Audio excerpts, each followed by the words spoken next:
আসসালামু আলাইকুম রহমতুল্লাহি বরকাতুহ। প্রিয় দর্শক, আজকের ভিডিওটা হচ্ছে খুবই গুরুত্বপূর্ণ। সেজন্য আজকের ভিডিওটা আপনারা না টেনে না কেটে শেষ পর্যন্ত দেখার চেষ্টা করবেন। আজকে আমি আপনাদেরকে শেখাবো সূরাতুল ইখলাস, কুল হুয়াল্লাহু আহাদ। এই সূরাটি আমি আপনাদেরকে শেখাবো, যে সূরাটি আমাদের প্রতিনিয়ত নামাজ পড়ার ক্ষেত্রে বিশেষ করে প্রয়োজন হয়ে থাকে। প্রিয় দর্শক, আজকে আমি প্রথমেই বলে নিব, যারা আমাদের চ্যানেলটাকে সাবস্ক্রাইব করেন নাই, আমাদের চ্যানেলটা সাবস্ক্রাইব করে আমাদের সঙ্গেই থাকবেন, যাতে করে আমরা সহজভাবে আপনাদের কাছ পর্যন্ত কোরআনের আলো, কোরআনের বার্তা পৌঁছায় দিতে পারি। আজকে আমি আপনাদেরকে শেখাবো সূরাতুল ইখলাস, কুল হুয়াল্লাহু আহাদ। এই ছোট্ট সূরাটি বানান করে খুব সহজভাবে প্রত্যেকটা শব্দ ভেঙে ভেঙে মদ গুন্না সহকারে আমি আজকে আপনাদেরকে শেখাবো।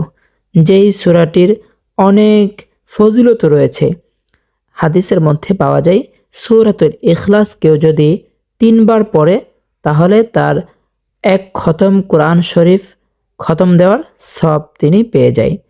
সে কারণে এই সূরাটি আমাদের শেখা খুবই গুরুত্বপূর্ণ। আউযু বিল্লাহি মিনাশ শাইতানির রাজীম। বিসমিল্লাহির রহমানির রহিম। কফ লাম পেশ কুল, হা পেশ হু, কুল হু, ওয়াও লাম জবর ওয়াল, কুল হুয়াল, লাম খারা জবর লা, কুল হুয়াল্লা।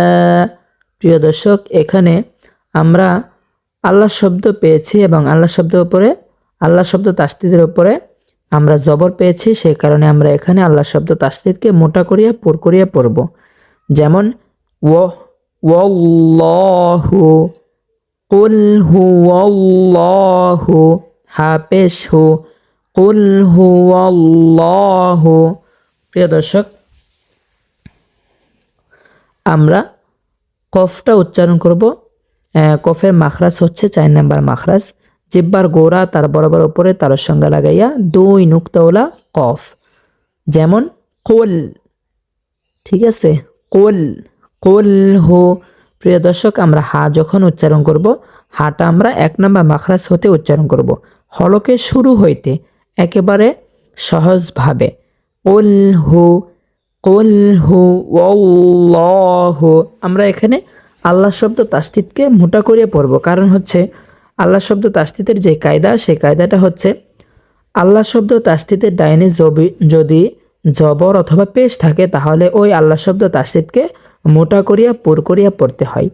আর আল্লাহ শব্দ তাসদীদের ডাইনে যদি জের থাকে তাহলে ওই আল্লাহ শব্দ তাসদীদকে চিকন করিয়া পাতলা করিয়া পড়তে হয়। তো আমরা এখানে কিন্তু আল্লাহ শব্দ তাসদীদের ডাইনে জবর পেয়েছি। এই দেখেন ওয়াওর উপরে জবর, এটা হচ্ছে আল্লাহ শব্দ তাসদীদের ডাইনে। আল্লাহ শব্দ তাসদীদ কাকে বলে? আল্লাহ শব্দ তাসদীদ হচ্ছে এই যে আপনারা যে দেখতে পাচ্ছেন 2টা লাম একত্রিত ভাবে এবং সাথে একটা হা, এটা হচ্ছে আল্লাহ শব্দ। এবং তাসদীদ উপরে 3 বাঁকাওয়ালা চিহ্ন যেটা, সেটা হচ্ছে তাসদীদ। তো আল্লাহ শব্দ তাসদীদ এটা বামে ডানে জবর। সেক্ষেত্রে আমরা আল্লাহ শব্দ তাসদীদকে মোটা করিয়ে পড়ব। যেমন কুল হুয়াল্লাহু, কুল হুয়াল্লাহু, হামজা জবর আ, হা জবর হা, আহা, দাল 2 পেশ দুন, আহাদুন। প্রিয় দর্শক, এখানে কিন্তু অক্ফ হয়েছে। আমরা যদি এখানে অক্ফ করি তাহলে আমাদের পড়তে হবে দালকে সাকিন করে, কারণ অক্ফের শেষে যে হরফটা থাকে সে হরফটা সদা সর্বদাই সাকিন হয়ে যায়। তাহলে আমরা যেহেতু এখানে অক্ফ পেয়েছি, আমরা যদি এখানে অক্ফ করে ফেলি তাহলে দালটা সাকিন হয়ে যাবে। তো দাল যদি সাকিন হয় তাহলে হা দালকে ধরবে। যেমন হা দাল জবর হাদে, ঠিক আছে, হা দাল জবর হাদে, আহাদে, কুল হুয়াল্লাহু আহাদে, কুল হুয়াল্লাহু আহাদে। হামজা লাম জবর আল, লাম খারা জবর লা, আল্লাহ, হা সদ পেশ হুস, সদ জবর স, আল্লাহু স, মিম জবর মা, দাল পেশ দু, সামাদু। প্রিয় দর্শক, অকফের কায়দা কিন্তু আমি এখানে বলেছিলাম যে অকফের শেষে যে হরফটা থাকে সেই হরফটা সাকিন হয়ে যায়। তো এখানেও কিন্তু অকফ পেয়েছি, আমরা অকফ করব, তাহলে দালটা সাকিন হয়ে যাবে। আমরা যখন রিডিং পড়ে যখন এখানে অকফ করব, দম ছেড়ে দিব, তখন দালটা সাকিন করে পড়ব। যেমন সামাদে, দালটা সাকিন হয়ে যাবে। সামাদে, আল্লাহু সামাদ। এখানেও কিন্তু আল্লাহ শব্দ তাসদিদ আমরা পেয়েছি, কিন্তু এখানেও আল্লাহ শব্দ তাসদিদ মোটা করে পড়তে হবে। কারণ হচ্ছে আল্লাহ শব্দ তাসদিদ ডাইনে জবর পেয়েছি, এই জায়গাতেও আমরা সেমটাই পেয়েছিলাম যে আল্লাহ শব্দ তাসদিদ ডাইনে জবর পেয়েছিলাম। সে কারণে এখানেও আল্লাহ শব্দ তাসদিদকে মোটা করে পড়ব। যেমন আল্লাহু সামাদ। আমি আবারও পড়ছি, সকলেই মনোযোগ সহকারে ধরবেন। আল্লাহু সামাদ। লাম মিম জবর লাম, ইয়া জবর ইয়া, লাম ইয়া, লাম দাল জের লিদে, লাম ইয়ালিদে।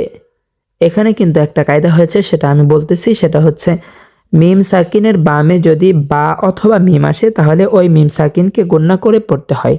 এবং মিম সাকিনের বামে যদি বা মিম ছাড়া অন্য কোনো হরফ আসে, তাহলে গুণনা ছাড়া পড়তে হয়। তো আমরা এখানে দেখতে পাচ্ছি যে মিম সাকিনের বামে বা নাই এবং মিমও নাই, আসছে ইয়া। তো এই কারণে আমরা এই মিম সাকিনকে গুণনা ছাড়া পড়ব। যেমন লাম ইয়ালিদ। এইখানে যে কায়দাটা হয়েছে, যে গুণনাটা হয়েছে, সেটা হচ্ছে মিম সাকিনের ইজহার। মিম সাকিনের ইজহার হরফ হচ্ছে 27টি, বা মিম ছাড়া বাকি 29টা হরফ থেকে বা মিম ছাড়া বাকি 27টি হরফ হচ্ছে মিম সাকিনের ইজহারের হরফ।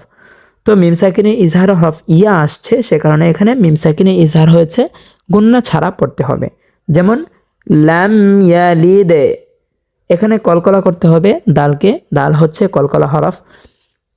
কলকলা হরফ হচ্ছে 5টি, অফ, প, বা, জিম, দাল। কলকলার সঙ্গে হচ্ছে হরকতের বামে এই 5 হরফে জজম হইলে কলকলা করিয়া একটু ধাক্কা দিয়া পড়িতে হয়। তো প্রিয় দর্শক, আমরা হরকত জের হরকতের বামে দাল পেয়েছি এবং দালের উপরে জজম পেয়েছি, সে কারণে এখানে দালকে কলকলা করিয়া ধাক্কা দিয়ে পড়তে হবে। যেমন লাম ইয়ালিদ, লাম ইয়ালিদ।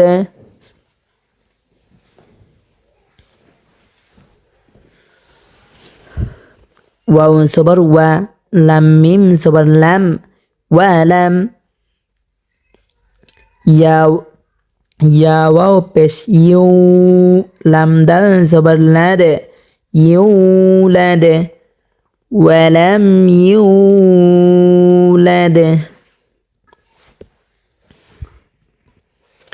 প্রিয় দর্শক, এখানেও কিন্তু মিম সাকিনের বামে বা আসে নাই এবং মিমও আসে নাই। মিম সাকিনের বামে ইজহারে হরফ ইয়া আসছে। মিম সাকিনের যে ইজহারে 27টা হরফ আছে, 27টা হরফ থেকে একটি হরফ ইয়া আসছে। সে কারণে এখানে যে মিম সাকিন আছে, এই মিম সাকিনকে আমরা গুণনা ছাড়া পড়ব। যেমন ওয়ালাম ইউলাদ।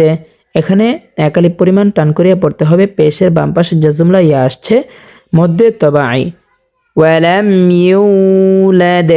এখানে কলকলা করতে হবে। কলকলার সঙ্গে আমি কিন্তু পূর্বে বলেছি।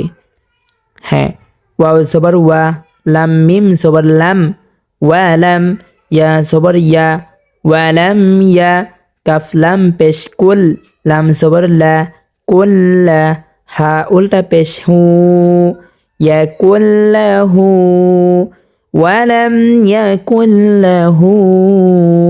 প্রিয় দর্শক, এখানেও মিম সাকিনে বামে বা মিম ছাড়া 27টি হরফ থেকে একটি হরফ আসছে ইয়া, এখানে গুণনা ছাড়া পড়তে হবে।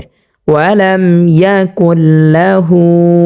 এখানে একটা কায়দা হয়েছে, সেটা হচ্ছে ঈদগামে বেলাগুন্না। প্রিয় দর্শক, আমি এখন বলবো, আপনারা বিষয়টা সুন্দরভাবে শুনে মুখস্থ করে নেবেন যে ঈদগামে বেলাগুন্না কাকে বলে। ঈদগামে বেলাগুন্না হরফ হচ্ছে 2টি, র, লাম। ঈদগামে বেলাগুন্না অর্থ হচ্ছে গুন্না ছাড়া মিলাইয়া পড়া। তো আমি এখন বলবো ঈদগামে বেলাগুন্নার সংজ্ঞা। ঈদগামে বেলাগুন্নার সংজ্ঞা হচ্ছে নুনে সাকিন অথবা তানবিনের বামে ঈদগামে বেলাগুন্নার 2 হরফ থেকে যে কোনো হরফ আসিলে বেলাগুন্না হরফের উপরে তাসদিদ দিয়া গুন্না ছাড়া মিলাইয়া পড়িতে হয়। প্রিয় দর্শক, আপনারা একটা বিষয় খেয়াল করে দেখেন যে নুনে সাকিনের বামে আমরা বেলাগুন্নার হরফ 2 হরফ থেকে একটি হরফ লাম পেয়েছি এবং লামের উপরে তাসদিদ পেয়েছি। সেই কারণে এখানে গুন্না ছাড়া পড়ব মিলাইয়া, গুন্না ছাড়া মিলাইয়া পড়ব। যেমন ইয়াকুল্লাহু, ইয়াকুল্লাহু, হু এখানে একালিফ পরিমাণ টানিয়ে পড়তে হবে, উল্টা পেশ হয়েছে। এখানে যে মদটা হয়েছে মদের নাম হচ্ছে মদ্দে তবাই। খারা জবর খারাজের উল্টা পেশ হইলে একালিফ পরিমাণ টানিয়া পড়িতে হয়, ইহাকেও মদ্দে তবাই বলে। তো আমরা এখানে মধ্যে তবাই যেহেতু হয়েছে আমরা এখানে একালিফ পরিমাণ টানিয়া পড়ব। ওয়ালাম ইয়াকুল্লাহু, কাফ পেশ কু, ফা পেশ ফু, কুফু, ওয়াও আলিফ 2 জবর ওয়ান, কুফু ওয়ান, হামজা জবর আ, হা জবর হা, আহা, দাল 2 পেশ দুন, আহাদুন, কুফুয়ান আহাদুন। কিন্তু এখানে অক্ফ হওয়ার কারণে দালটা সাকিন হয়ে যাবে যখন আমরা এখানে অক্ফ করে ফেলবো। রিডিং পরে যখন আমরা এখানে অক্ফ করে ফেলবো দালটা সাকিন হয়ে যাবে। তো দালটা যদি সাকিন হয় হা দালকে ধরবে, যেমন আহাদে, কুফুয়ান আহাদে। এখানে একটা কায়দা হয়েছে, সেটা হচ্ছে ইজহার, নুনে সাকিনের ইজহার। নুনে সাকিনের ইজহারে হরফ হচ্ছে 6টি, হামজা, হা, আইন, হা, গইন, খ। সংজ্ঞা হচ্ছে নুনে সাকিন অথবা তানবিনের বামে যদি ইজহারে 6 হরফ থেকে যে কোনো হরফ আসে তাহলে গুন্না ছাড়া স্পষ্ট করিয়া পড়তে হয়। তো আমরা এখানে তানবিনের বামে হামজা পেয়েছি, ইজহারে 6 হরফ থেকে একটি হরফ হামজা, হামজা পেয়েছি, সে কারণে আমরা গুন্না ছাড়া স্পষ্ট করিয়ে পড়ব। যেমন কুফুয়ান আহাদে, কুফুয়ান আহাদে, ওয়ালাম ইয়াকুল্লাহু কুফুয়ান আহাদে। প্রিয় দর্শক, এখন আমি পুরো সূরাটি রিডিং পড়ে আপনাদেরকে শোনাবো। বিসমিল্লাহির রহমানির রহিম। কুল হুয়াল্লাহু আহাদ, আল্লাহুস সামাদ, লাম ইয়ালিদ ওয়া লাম ইউলাদ, ওয়া লাম ইয়াকুল লাহু কুফুয়ান আহাদ। প্রিয় দর্শক, যারা আমাদের চ্যানেলটাকে এখনও সাবস্ক্রাইব করেন নাই, আমাদের চ্যানেলটাকে সাবস্ক্রাইব করে আমাদেরকে সহযোগিতা করবেন, যাতে করে আপনাদের কাছ পর্যন্ত আমি কোরআনের বার্তা পৌঁছায় দিতে পারি। এবং যারা কোরআন শিখতে আগ্রহী তারা অবশ্যই আমাদের চ্যানেলটাকে সাবস্ক্রাইব করে রাখবেন। যারা সরাসরি কোরআন শিখতে চান তারা অবশ্যই আমাদের চ্যানেলের নাম্বার দেওয়া নাম্বারে হোয়াটসঅ্যাপ অথবা ইমোতে যোগাযোগ করবেন, আর না হয় কন্ট্যাক্টে যোগাযোগ করবেন। আসসালামু আলাইকুম ওয়া রাহমাতুল্লাহি ওয়া বারাকাতুহু।